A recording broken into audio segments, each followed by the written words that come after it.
অনুপ্রেরণার আরেক নাম টর্চ অফ বিল্লাল। তো অনেক ভাইয়ে ভিডিও ক্রিয়েট করতেছেন এই যে টর্চ অফ বিল্লাল স্ট্রিক মেরে দিচ্ছে এবং আপনার পেজের মনিটাইজেশন কি বন্ধ হয়ে গেছে, মনিটাইজেশনের রিপোর্ট এসে গেছে, আপনার ডলার আসতেছে না, আর্নিং হচ্ছে না।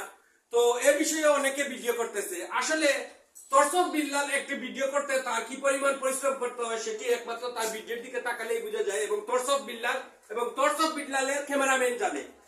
একটি ভিডিও ক্রিয়েট করতে হলে অনেক কোয়ালিটি প্রয়োজন আছে এবং অনেক কষ্টের প্রয়োজন আছে।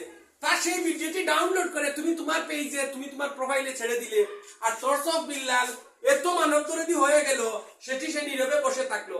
আর তুমি তার ভিডিওটি যখনই ডাউনলোড করে ফেসবুকে আপলোড করে দিলে তখন তার ভিডিওর টিআরপি কমে যাচ্ছে, তার ভিডিওর ভিউ কমে যাচ্ছে। সেই বিষয়টা কি একটু খেয়ালে আসে না।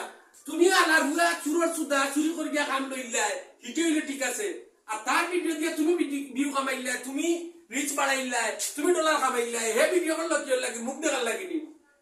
তো ইটি হইলে টর্চ অফ বিল্লালের অহংকার হয়ে গেছে। টর্চ অফ বিল্লালের ভিডিও গুলা সবে দেখিও বালা করি।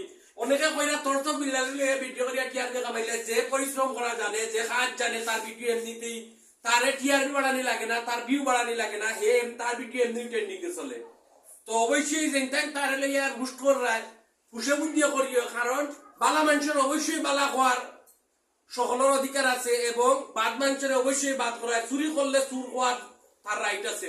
টর্চ অফ বিল্লালের কোনো দোষ নাই। তার ভিডিও অন্য কেউরে রিপোর্ট পারছে না। এ কইছে তার ভিডিও ডাউনলোড করে ছাড়তে না, তারে অনুকরণ করো না, তারে থাকো না, তারে গাড়ি নিলেও ঠিক আছে, তুমি তোমার জ্ঞান থেকে তারে গাড়ি নিলে সাধুবাদ জানাইছে।